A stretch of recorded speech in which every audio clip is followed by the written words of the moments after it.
안녕하십니까. 데이터라이즈 권민성 CSO입니다. 저 뼛속까지 공대생이라서 원래 발표 때문에 떨려야 되는데 오늘 뷰티 하시는 분들 앞에 서려니까 형태 아빠는 비비크림까지 갖고 왔어요. 되게 떨리네요. 쓸데없이. 네, 오늘 제가 설명드릴 내용은 철저히 제 선입견 없이 데이터만 보고 판단하는 것을 빠르게 15분 내에 말씀드려야 되기 때문에 사진 찍으실 분들 빨리빨리 찍으시죠. 그래서 솔루션 소개는 뒷장에 딱 세 장만 제가 할당을 했습니다. 발표 자료도 전부 다 차트 위주로 있어요. 빠르게 찍으시면 됩니다. 자, 먼저 뷰티 사이트에 주로 어떤 경로로 고객들이 많이 들어오는지를 봐야 되겠죠. 근데 앞서서 대표님들이 다 말씀을 해주셨어요. 실제로 데이터를 보면 이거 차트 복잡한데 이게 각각의 세션 비중이 얼마나 되는지를 제가 일단 저희 고객사 500개 중에 뷰티 사이트 10개 그리고 그것과 트래픽이 유사한 83개를 비교 분석한 결과입니다. 너무나 당연한 얘기인데요. 앞서서 말씀하셨듯이 바이럴 마케팅이나 인플루언서 마케팅을 통해서 실제 결과를 봐도 다이렉트, 직접 유입, 그러니까 브라우저에서 실제로 URL을 쳐서 들어오는 거죠. 그리고 오가닉 유입, 내가 예를 들어 그 SA 광고처럼 검색을 해서 들어오는 케이스입니다. 물론 SA 광고도 UTM 설정을 잘 하셨다면 오가닉이 아닌 별도의 트래픽으로 잡히긴 할 겁니다. 기타 그 외에는 페이스북이나 인스타그램을 통한 그 소셜 네트워크 유입이 가장 많습니다. 참고로 여기서 파란색이 뷰티 사이트라고 보시면 됩니다. 이렇게 유입이 되는 상태에서 고객이 들어왔으면 어떤 방식으로 구매까지 연결되는지를 보시면, 자, 여러분 퍼널 지표 많이 아시죠? 고객이 들어와서 실제로 퍼널 유입까지 일반적인 커머스 온라인 사이트는 구매 전환율의 벤치마크 선이 2%입니다. 2%. 근데 거기서 과연 고객이 어느 단계에서 이탈을 많이 할지는 크게 방문 대비 상품 조회, 그 다음 장바구니 담고 주문서 가서 구매 완료로 넘어가는 전환율의 값을 비교한 겁니다. 보시면 이 파란색이 뷰티 사이트예요. 여기가 유달리 보죠. 그리고 이 폭이 작다는 건 수렴에 있다는 겁니다. 10개의 사이트가 여기에 수렴에 있어요. 즉 상품을 보고 장바구니까지는 찜을 하듯이 많이 담는 거죠. 많이 담아요. 근데 이 뒤로 연결되는 장바구니 주문서는 상대적으로 낮습니다. 편차도 커지기 시작합니다. 그리고 장바구니 담는 데까지 상품을 딱 보고 장바구니 담는 데까지 걸린 시간이 1분에서 2분밖에 안 걸려요. 여기 빨간색을 보시면 다른 이제 커머스 사이트인데 넓게 퍼져 있죠. 정규분 보죠. 그리고 파란색 같은 경우는 1, 2분에 많이 몰려 있다가 또 특정한 사이트들은 100초 이상으로 또 늘어나는 경우도 있습니다. 그렇다고 하더라도 구매까지 장바구니에 담고 구매까지 걸리는 시간을 봐도 20분 이내로 보내는 엄청 짧죠. 즉 30분 안에 모든 걸 다 해결한다는 겁니다. 다이렉트로 들어와서.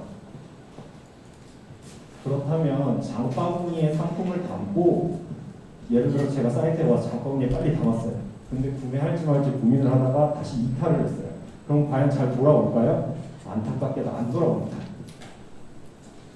저는 여러분 이 뷰티 시장이 좀 잘 모르겠지만 뭔가 고객을 한번 브랜드 마케팅이나 인플루언서 마케팅으로 인입을 시켰다면 그들을 다시 리타겟팅을 통해서 들어오게 만들어야 되는데 그거에 대한 연쇄 마케팅 믹스 정책을 제대로 안 갖고 가기 때문에 이런 현상이 나오는 것이 아닌가라고 추정을 해봅니다.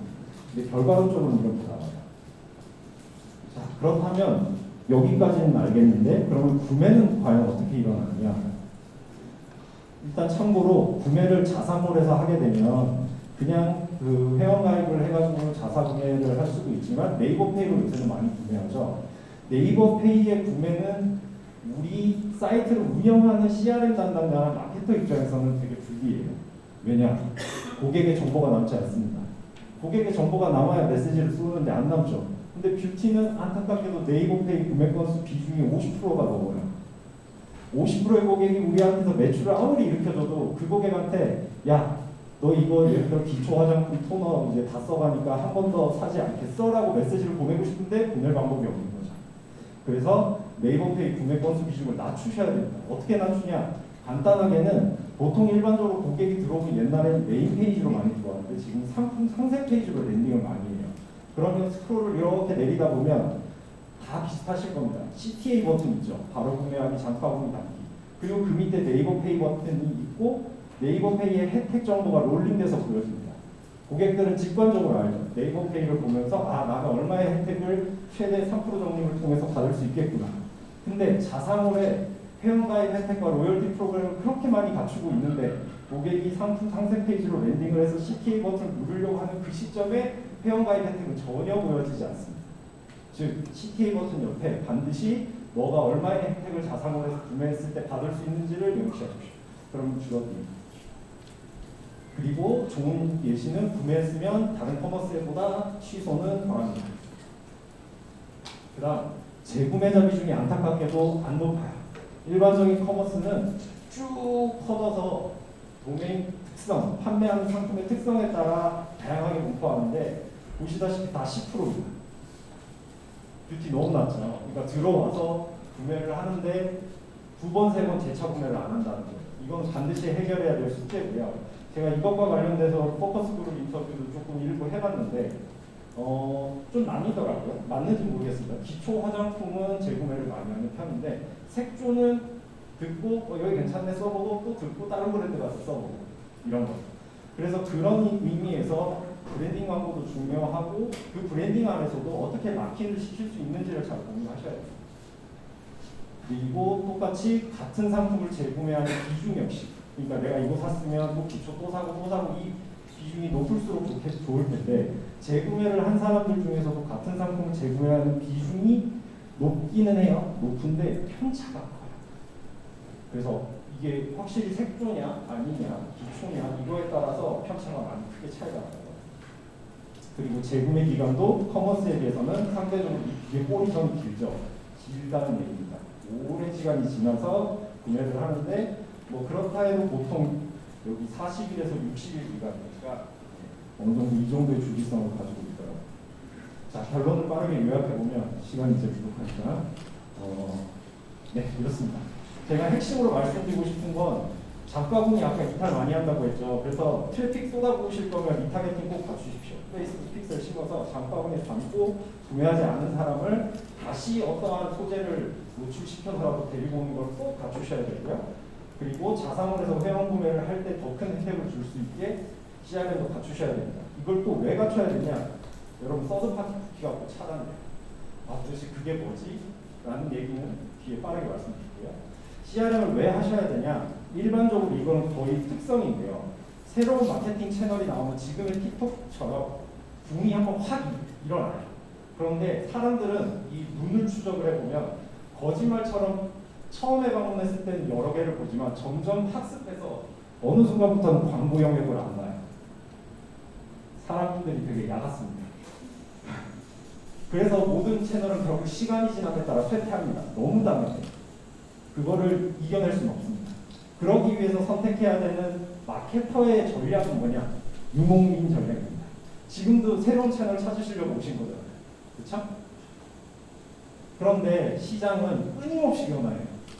데이터 쪽 시장 같은 경우는 서드파티라는 거를 점점 막아가는 추세고 2024년에는 웹에서의 구글 크롬의 서드파티가 수집이 제한됩니다. 자, 퍼스트파티와 서드파티의 차이는 뭐냐? 여기에 보통 스크립트 같은 거 설치하시죠. 뭐 GA나 페이스북처럼. 그러면 사이트에 방문을 하면 내 사이트를 기준으로 내 사이트에서만 쓸 수 있는 쿠키를 주는 게 그 쿠키는 그 고객을 식별한 아이디입니다. 브라우저에서. 그게 퍼스트파티죠. 뭔가 리타겟팅, 뭐죠? 모비온 뭐 이런 그 리타겟팅 솔루션들 있죠. 그런 스크립트를 설치하면 실제로 내 사이트에서 쟤한테 쿠키를 주는 게 아니라 이쪽 사이트에서 쿠키를 주는 거예요. 그리고 그 정보는 사이트 돌아다니면 막 따라다니죠. 근데 아까도 말씀드렸다시피 유목민 전략. 고객은 저 광고를 어느 순간부터 보지 않는다. 그렇다면 이 정책이 앱 시장은 이미 먼저 진행이 됐어요. 2020년, 2019년부터. 애플이 ATT 정책이라는 걸 펼쳤습니다. 그게 뭐냐? 기존에 옵트아웃 방식이었어요. 내 거 데이터 수집하지 마! 라고 말을 하면 데이터 수집을 안 하는 거였는데 옵트인으로 바뀌었습니다. 내 거 수집해! 라고 허락받아야만 수집을 할 수 있어요. 그러다 보니 페이스북 같은 경우 앱 추적 동의가 4%대로 떨어졌죠.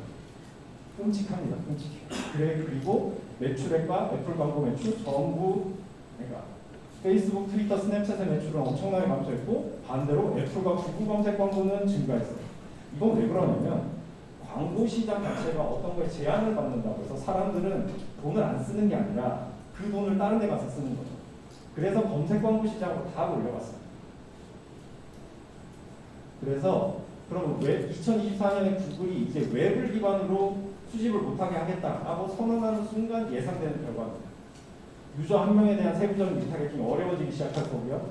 리타게팅 광고의 클릭률과 로아스가 당연히 떨어질 거고 네이버, 카카오, 구글 검색 광고로 돈들이 다 몰려간다는 건 입찰가가 높아질 겁니다. 그리고 사이트를 재방문율을 높이기 위한 수단도 리타게팅 채널이 줄어들기 때문에 어려워지게 되죠. 사실 이커머스는 자주 보여줘야 되거든요. 고객한테 상품을. 근데 다 불가능해지기 시작합니다. 그래서 CRM을 갖추셔야 됩니다. 그래서 앱마케팅 시장은 지금 어떤 대비들을 하고 있냐 이런 네 가지를 대비하고 있습니다. 첫 번째, 브랜드 마케팅에 집중하기 시작했어요. 아까 앞서 많은 전문가분들이 말씀하셨죠.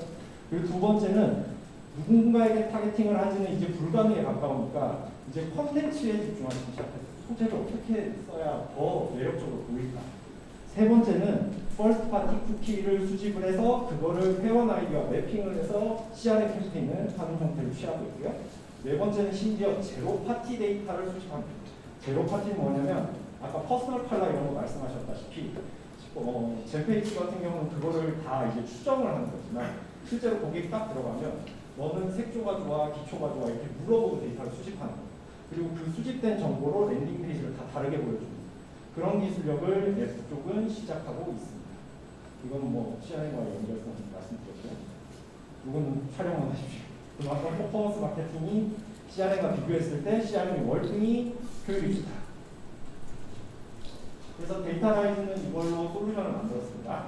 3장 말씀드릴게요. 딱 3분, 2분 남았죠? 제일 힘든 게 뭐냐면요, 여러분. CRM 캠페인으로 메시지를 보내야 될 때 가장 직관적으로 생각하시는 게 아까 장바구니 예를 들어 전환율을 높여야 되겠다라고 하면 쿠폰을 줍니다. 쿠폰을 주면 체리 피커가 많이 만들어지겠죠. 그 돈이 아니면 안 살 거예요. 그렇기 때문에 가장 좋은 추천 방법 중에 하나는 상품을 추천하는 겁니다. 그 사람이 관심 있는 상품, 봤던 상품 노출하고. 근데 그것도 그냥 노출하는 게 아니라 누적 판매 수 다르고, 리뷰 수 다르고, 대표 리뷰 보내주고, 할인 상품 정보 알려주고. 즉 소셜 프루프 정보와 실제 할인 정보를 알려줌으로써 고객들의 관심을 자극하는 겁니다. 근데 이게 현실적으로 되게 어려워요.